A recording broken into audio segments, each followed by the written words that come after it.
Hello guys, it's Stephen here. Welcome back to another video. I've been away for a few days. I apologise. Just nonsense, family and life stuff going on. But I'm here to talk about football and Manchester City and, of course, transfers. The videos are coming back now. They've got to come back. I just got distracted by life, I promise you. Though it's not the best topic today. It's about Bernardo, but we'll get onto that in a minute. And we've got loads to talk about. Bernardo, Kane, Laporte, Cole Palmer as well, Nmecha, covering all the news from the last few days. But first of all, I want to play this clip from the latest Hold the L show over on Super 6. And I was on there with Pajak, Flav and DT talking about the Euros. Euro hype fever. And one of the questions we asked was, after the England game, can England actually win this tournament? Roll the clip. Me. DT, can we win it?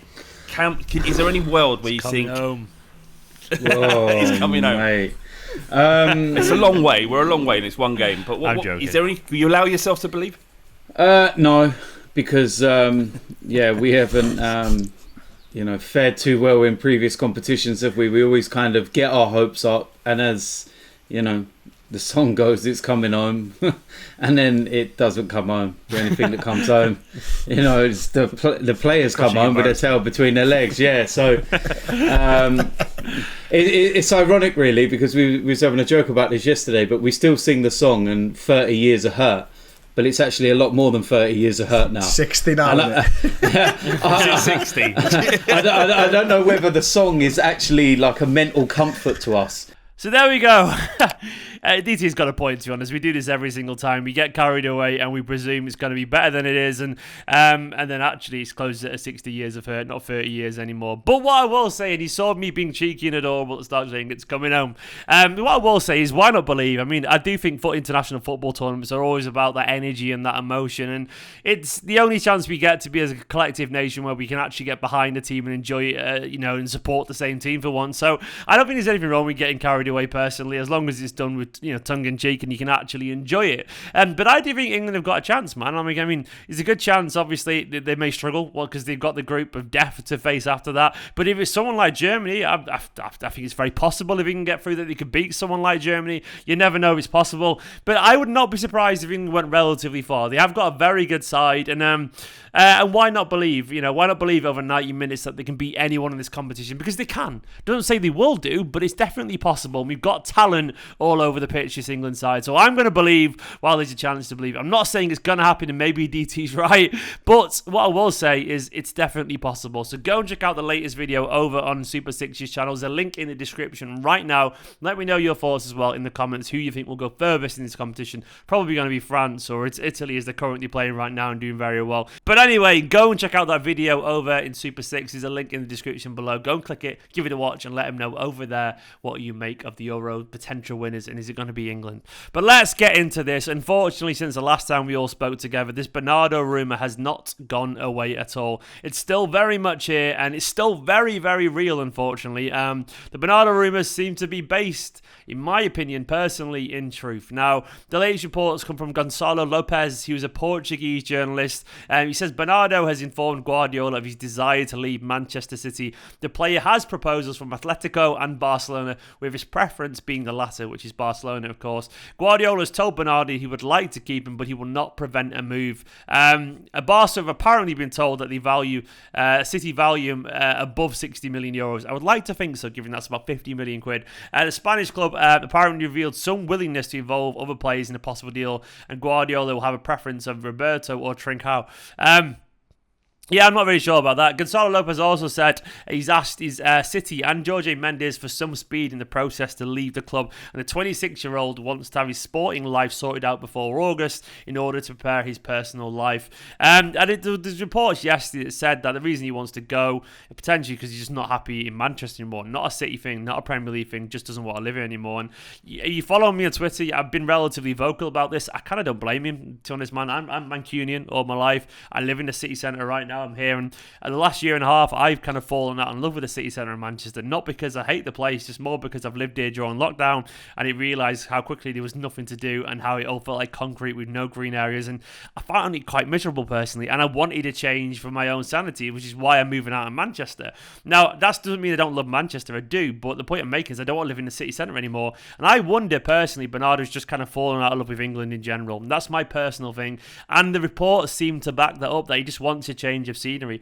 My general theory with Bernardo is that it all started to unravel around the time of the Mendy incident, and life usually isn't one main reason why something happens. It usually, look at it this way, the way I usually do is analogy of you've got a limit meter of 100%. Look, imagine a damage meter in a video game. And you take damage here and there, and eventually you lose a life or you lose faith somewhere. And it's always like 10% here, 20% here, 4% here, 10% that. So eventually you've got, I don't know, I believe, to me, it all started with the Mendy stuff, because he was flying before that. He was genuinely flying. He'd signed a new contract. He was incredibly happy here. He was in the top 10 for the Ballon d'Or. And the Mendy stuff, to me, he felt hard done by, because he was quite defensive about it. He felt like he hadn't done anything wrong. And I think there's a real cultural difference in terms of how that was viewed. And even if he didn't mean any harm, I don't think he felt connected to how the culture is over here, and I think he took it quite badly, to be honest. I'm not saying he's right to take it badly. I personally think he probably should have got over it a little bit quicker, but I think that set some bad blood, and I think he left a bad taste in his mouth, and he never really got over that. And we look back at that season where he didn't play particularly well, and he was a bit tired, and we laughed at little things like him, being a bit funny with Liverpool fans on Twitter, but that, to me, is not what a professional does. It was funny, but it's the kind of thing you look back and go, he's not fully happy, because if he's fully happy, he's ignoring it. And when I'm not happy fully, I rise to stuff as well. And then we think about him, how he walked off during the Guard of Honour with the cup in his hand. Once again, he looked miserable, probably because he was miserable, if we're being honest. And then, of course, lockdown happened as well. So he was locked in a flat. He couldn't really see, a lot of his family. And we know, actually, he flew back to Portugal quite a lot to get away from Manchester. So I wonder if that happened. And then, he lost a bit of confidence on the pitch. And he didn't really feel like the superstar anymore, and he was doing a hard-working job. And then, of course, carried on being miserable with lockdowns over here, and of course as well we lost the Champions League final. And I wonder if a series of unfortunate events unfortunately has led to Bernardo just feeling like he doesn't really belong here anymore. Not because he doesn't love City, not because he doesn't love the fans or Guardiola. I think it's just life has pulled him away from Manchester, unfortunately. So I think that's where we're at. What I will say, if he wants to go, I understand it, because I want to leave at Manchester, and I'm Mancunian. But what I will say is City cannot be pussies with this, man. They cannot bend over and give away someone like Bernardo, because I don't think Bernardo, what we saw in the 18-19 season, I don't think that Bernardo's gone, unfortunately. I think that's a happy Bernardo. We've not had a happy Bernardo for a while. So I think Bernardo, potential Ballon d'Or nominee Bernardo, is still in there. I really believe that, unfortunately. I think that's a happy Bernardo, and I think we should be looking for at least 70 million, at very least 70 million, not euros, pounds. So at least 80 odd million euros. 50 million, 60 million euros is 50 million quid, which is a slap in the face given the fact that Aston Villa would want 100 million for Grealish. So it's double it. Not for me. And the swap deals, I tell you what, if you come to the table with De Jong or something like that, maybe we'll talk then Barcelona. For me, though, sadly, I do think there's something in this. I think it makes sense. I think it's a personal thing, not a Manchester City thing. I think it's a personal thing about his life and where he wants to be, unfortunately. So I made my peace of it, but only if it's on our terms. None of this pussyfooting around Manchester City.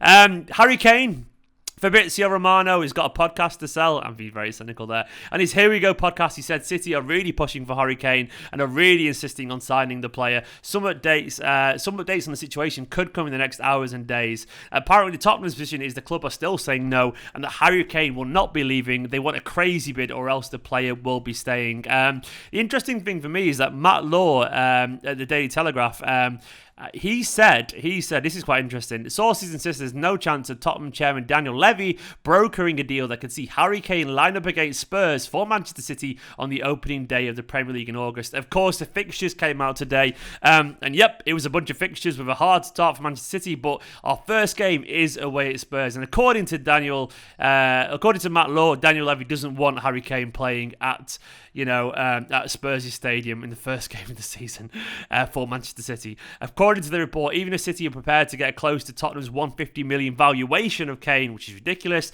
they could be made to wait until after the first game of the season to sign the striker or accept that he cannot play in the fixture, which is insanity, and I would not count on that at all. It'd be going to August, and we've not signed Harry Kane. It's not happening by the end of the transfer window, in my opinion. Do not go for that. I think it's very obvious that City are interested in Kane. It's very difficult to do, and I'm very cynical about big transfers like this because I don't think people like Daniel Levy think logically. Having said that, this new director of football coming in, and even these noises do imply that they would be willing to sell him just on their own terms. So, well, there's a will, there's a way.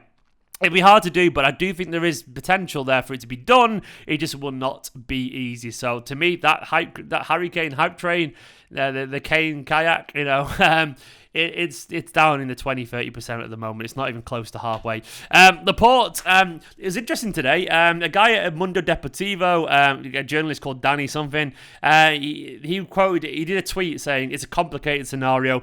Laporte wants to feel important, but at City he'll always have someone in front of him. And interestingly, Laporte quote tweeted this. And now normally I would say most tweets on Twitter from a player or from the social media agency. But when it comes to transfers, it clearly is coming from the player themselves because he would not let a social media person do this for him. And he had 3 Pinocchio-nosed emojis implying, obviously, that the person was lying. And Laporte said, "Danny, nobody has talked to you and nobody will talk to you." So basically, he called this report a load of nonsense, which is interesting because the report says he doesn't feel important in the City and he always thinks he'll have someone in front of him. And he called that a lie. So that's interesting. Obviously, that comes straight from the horse's mouth. So we can take that with relative confidence. It obviously means something. So Laporte is shooting down those rumours. Why? Well, I think it's because, I don't know, maybe he should stay at Manchester City. Maybe he will stay at Man City. But either way, with the news that Ramos is leaving Real Madrid today, I would not be surprised whatsoever if we see Real Madrid come in more aggressive with Laporte. I don't like seeing all these players linked away, but I am relaxed about a refresh of some kind as long as we get quality players in, because I accept that the life's gone weird for the past year or so, and players probably just looked back towards home or warmer climates or whatever, because why not? It's human nature. It made everyone reassess their life. And I think another year or two, they would. If this pandemic had happened, I don't think we'd be having these conversations at all. But that is life. But hopefully Laporte will stay. Hopefully Bernardo will. Finally, Cole Palmer signed a new contract. Not finally, sorry. I wanted to talk about Cole Palmer signing a new contract because I'd heard he was about to sign and that City were considering what to do with him next. Cole Palmer is a fantastic player, and I just wanted to talk about him. I think, and I personally heard a rumour, you can take this with a pinch of salt if you want to, but I wouldn't lie to you guys. I've heard that City really rate him, but his game time is dependent on what happens in the transfer window, and they can't really guarantee him anything. But the idea is that he will be with the first team next season, but it could be that he's limited to cup games, which makes sense, I guess. It does make sense. But we'll have to see, because he's a fantastic player, and genuinely, I really rate him. I think he's incredibly gifted, got an awful lot of ability, a natural ability, and he's got a bit of magic in his boots. So Cole Palmer, congrats on the new contract. Let's see what happens to him for the start of next season. And finally, this time, Lucas Nmecha, after a good season at Anderlecht, there was some rumours that he might be extending his contract at Manchester City, but reports suggest that he wants to join a Bundesliga club. Of course, he represents Germany internationally, scored a whole bunch of goals for Germany at under 21 level recently, and his name has gone up in value after a good season under Vincent Kompany's Anderlecht, of course. But apparently Bruges made an attempt for him as well, but offering City a multi-million-pound deal, but they don't have a chance of signing the striker, and he wants to go to the Bundesliga, which makes an awful lot of sense. And this has come from, who's he come from? Let me have a look. It's come from a Belgian newspaper, so they probably know what they're on about there. Guys, that is my roundup of all the transfer nonsense. Once again, I would like to apologise for disappearing for a few days. Just nonsense family stuff got me down, if I'm being totally honest with you. Just family gets under your skin sometimes, and I was quite fed up. But I'm all right now. I've had a few things to do today, and I cracked on, and it's hard sometimes to be on camera when you're a bit down. That's the truth of it. You don't want to, make a video when you're a bit down because you have to put on a happy face, but I'm feeling a lot better this afternoon. I just am. I think I'm getting over it a little bit. Thank you for all the messages I got as well. I did some tweets on Twitter earlier, but people replied, which was very, very sweet. Guys, thank you for watching this video. Like, comment, subscribe. Big love to all the patrons currently scrolling down the side of the screen. Thank you so much for watching this video. Let me know your thoughts down in the comments below. Go and check out the latest Super 6 video. Give that video some support. I'd really, really appreciate it if you don't mind. And I'll see you tomorrow for another video in a bit.